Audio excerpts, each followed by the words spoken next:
Bonjour et bienvenue dans Beer News, votre journal d'infos insolites sur la binouze. En attendant des épisodes plus consistants, faisons le tour des événements brassicoles croustillants. Prison idéale, mode douteuse, grand banditisme. Bienvenue dans cette 5e édition du seul journal dont il faut abuser avec modération. Sans transition, puisque l'on vient de commencer, voici les aventures de Jeremy Van Hurt, un homme qui vit selon ses besoins. En 2017, cet Américain sous probation se retrouve enfermé, piégé à l'intérieur du frigo à bière d'un supermarché dont les portes se verrouillent automatiquement à l'heure de la fermeture. À l'issue de cette affaire, la police locale reste perplexe. Dans un mélange de flemme, de résignation et d'opportunisme, l'homme de 38 ans n'aurait pas cherché à fuir ou à signaler sa présence, à appeler à l'aide. Le fait est que les conditions de sa nouvelle réclusion semblaient couvrir tous ses besoins immédiats.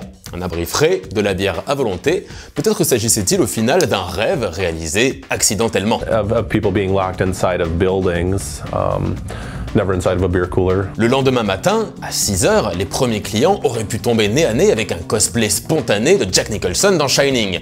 Mais que nenni! Lors du déverrouillage automatique des portes, ce génie, malgré lui de l'infiltration, se serait tout simplement dirigé vers la sortie. Bien entendu, l'idée de payer pour ses consommations ou la casse occasionnée pendant son séjour, estimée à 170 $, ne lui a pas traversé l'esprit. En revanche, sur Twitter, la victime aurait reçu le soutien d'inconnus qui lui témoignaient une sorte de sympathie et d'empathie, affirmant qu'ils auraient probablement réagi de la sorte dans une situation similaire. Quelle que soit la morale de cette histoire, si vous arrivez à en trouver une, n'oublions pas de féliciter la vessie de ce cher Jérémy qui frôle la performance.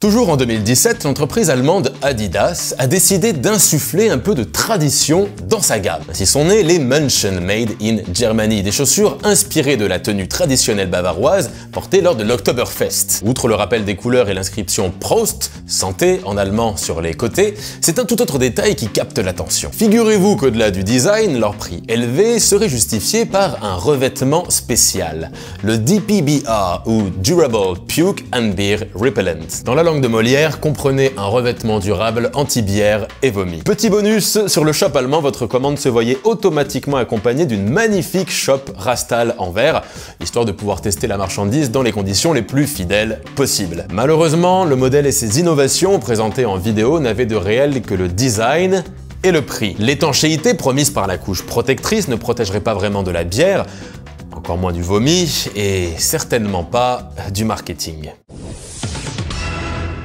Depuis cette merveilleuse idée qu'a eu Cléopâtre pour financer ses prises de bec avec Rome, les taxes sur la bière étranglent les brasseurs, les tenanciers ou les consommateurs. Mais peu concernés par le trou de la sécu qu'elles permettent entre autres de rembourser, un gang de malfaiteurs aurait habilement réussi à s'en auto-exonérer. Depuis 2016 et jusqu'en février 2020, un petit manège administrativo-frauduleux leur aurait permis d'amasser un petit pactole. La technique ? Importer des bières depuis l'étranger, les vendre à prix fort depuis une autre structure juridique et fermer le tout avant d'avoir à payer les taxes. C'est ainsi qu'aux alentours de Rotterdam et de La Haye, plusieurs locaux commerciaux et résidences ont été visités par les forces de l'ordre. Matériel informatique, véhicules, 40 000 € en cash ont été découverts. Des armes et des munitions également, mais aucune trace de bière. Faut croire que ces habiles malfaiteurs avaient le sens des priorités. Cette édition est maintenant terminée, je vous donne rendez-vous très prochainement pour une nouvelle tournée, et d'ici là, portez-vous bien, force et houblon!